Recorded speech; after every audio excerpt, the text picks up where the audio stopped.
Hello students, আশা করি তোমরা ভালো আছো। আমিও ভালো আছি। আমি তোমাদের ডালিয়া ম্যাম চলে এলাম তোমাদের ফোর্থ সেমিস্টার মেজর বেঙ্গলি আরো একটি নতুন ভিডিও নিয়ে। আমরা আলোচনার বিষয় তোমরা সবাই জানো, নতুন করে বলার কিছু নেই। আমি তোমাদের সাহিত্য সম্রাট বঙ্কিমচন্দ্র চট্টোপাধ্যায়ের কপালকুণ্ডলা উপন্যাস নিয়ে আলোচনা করছি। আজ আমি তোমাদের প্রথম খণ্ডের চতুর্থ পরিচ্ছেদ নিয়ে আলোচনা করব। আলোচনা শুরু করার আগে তোমাদের একটি ইনফরমেশন দিয়ে রাখতে চাই যে জ্ঞানজ্যোতি কোচিং সেন্টারে অনলাইন ক্লাস কিন্তু শুরু হয়ে গেছে। যারা আমার সঙ্গে যুক্ত হতে চাইছো অনলাইন ক্লাসে, যারা নোটস পেতে চাইছো, অবশ্যই আমাদের দেওয়া নাম্বারে যোগাযোগ করো।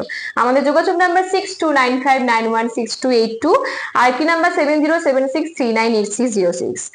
তাহলে চলো বেশি কথা না বাড়িয়ে আজকে ক্লাস শুরু করা যাক। কপালকুণ্ডলা, বঙ্কিমচন্দ্র চট্টোপাধ্যায়, প্রথম খণ্ড, চতুর্থ পরিচ্ছেদ। নাম স্তূপ শিখরে। দেখা গেল জোয়ার কমে যায়। জোয়ার কমে গেছে দেখে নবকুমার ভাবতে শুরু করলো তীরে বসে হয়তো তাকে তারা নিতে আসবে। বৃদ্ধ বুড়োটি বলতে থাকলো মাঝিদেরকে, নবকুমারকে ওখানে একা রেখে আসাটা ঠিক করলে না তোমরা।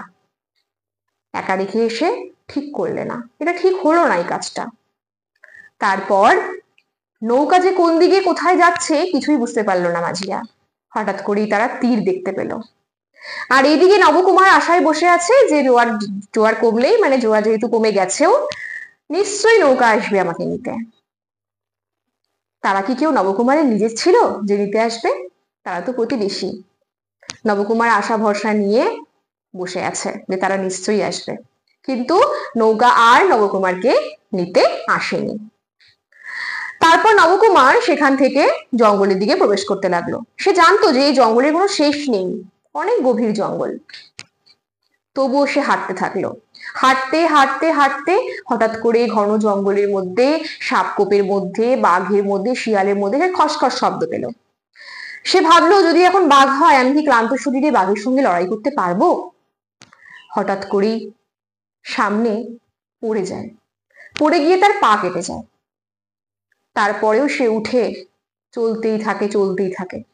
চারিদিক পুরো অন্ধকার, জঙ্গলাবৃত। হঠাৎ করে সে দেখলো যে সামনে একটা হলুদ আলো জ্বলছে। ভাবলো এরকম ঘন জঙ্গলের মধ্যে হলুদ আলো জ্বলছে, তার মানে সেটা আগুন। তার মানে নিশ্চয়ই কেউ আছে ওখানে, সেখানে মানুষ আছে। সেখানে যাওয়ার চেষ্টা করলো। যখন সে সেখানে গেল, এগিয়ে দেখলো একজন কাপালিক। সে সব সাধনা করছে। সে গন্ধ পেল, বুঝতে পারলো সব সাধনা করছে। একটা মৃতদেহের উপর বসে সেই কাপালিক সাধনা করছে। চারিদিকে অনেক মানুষের মরা মাথা। মন্ত্র উচ্চারণে চারিদিকটা যেন ভরে উঠতে লাগলো সেই কাপালিকের। প্রথমে নবকুমারের উপস্থিতি কাপালিক বুঝতে পারেনি। তারপর যখন বুঝতে পারলো, তখন আমাদের সেই কাপালিক নবকুমারকে বলল, তোমাকে এখান থেকে উদ্ধার করা আমার কাজ, তোমাকে বাঁচানো আমার কাজ, চলো আমার সঙ্গে। তারপর নবকুমারকে নিয়ে হাঁটতে শুরু করলো। নবকুমারের মনে সন্দেহ হলো, এই মানুষটার কোনো খারাপ উদ্দেশ্য নেই তো? নাহলে এরকম জঙ্গলের মধ্যে আমাকে সাহায্য করার জন্য রাজি হয়ে গেল, তারপরে আবার নিয়েও যাচ্ছে কোথাও একটা। কোথায় নিয়ে যাচ্ছে? তারপর দেখলো একটা কুটির। সেই কুটিরের ভেতরে নিয়ে গিয়ে বলল, দেখো এখানে অনেক ফলমূল রয়েছে, তুমি খুব ক্ষুধার্ত, খেয়ে নাও। আর যতক্ষণ না সূর্য উঠবে, যতক্ষণ না আমি আসবো, তুমি এই ঘর থেকে বেরোবে না। বাইরে কিন্তু বিপদ আছে, কারণ তোমাকে রক্ষা করার দায়িত্ব সম্পূর্ণ আমার। নবকুমার বলল, আমি যদি আপনার সব ফলগুলো খেয়ে নিই তাহলে আপনি? তখন সেই কাপালিক বলল, সেই চিন্তা তোমাকে করতে হবে না। তোমার ইচ্ছে হয় খাও, না হয় না খাও। তোমার সঙ্গে এখন আমার কথা বলার সময় নেই, আমার কাজ আছে।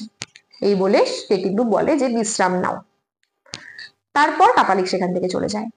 নবকুমার ভাবতে বসে যে কোন কাপালিক?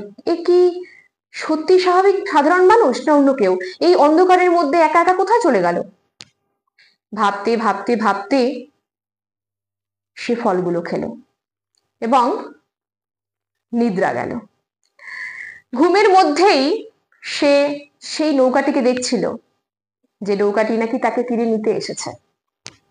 এই জায়গায় আমরা দেখতে পাচ্ছি যে চতুর্থ পরিচ্ছেদ সমাপ্তি হচ্ছে। পরের পরিচ্ছেদ নিয়ে আবার পরের দিকে আলোচনা করব। তোমরা জানিও আমার বোঝানো, আমার এই বোঝানোর চেষ্টা তোমাদের কেমন লাগছে। আমি তোমাদের পরিচ্ছেদগুলোকে যতটা পারছি সংক্ষেপে তুলে ধরার চেষ্টা করছি। সামনেই পরীক্ষা, টেক্সট বইয়ের বিকল্প হয় না, টেক্সট বই পড়তে পারলে খুবই ভালো। তাহলে চলো আজকের ক্লাস এত পর্যন্তই। আর যারা আমার ভিডিও দেখছো প্রতিদিন তাদেরকে রিকোয়েস্ট করবো, যদি তোমাদের আমার ক্লাস ভালো লাগে অবশ্যই আমাকে কমেন্ট বক্সে জানিও, আমার সাথে থেকো। যারা আমার সঙ্গে যুক্ত হতে চাইছো মেজর অনলাইন ক্লাসে, যুক্ত হয়ে যাও। আলোচনা চলছে, সাপ্তাহিক ক্লাস চলছে, নোটস দেওয়া হচ্ছে, সাজেশন রেডি হচ্ছে তোমাদের জন্য। তো দেরি করো না, যুক্ত হয়ে যাও খুব তাড়াতাড়ি। আমাদের যোগাযোগ নাম্বার আমি আরেকবার বলছি, 6295916282, আরেকটি নাম্বার 7076398606। এই দুটো নাম্বারে ফোন করে তোমরা অ্যাডমিশন নিতে পারো এবং যা নোটস রয়েছে সংগ্রহ করতে পারো।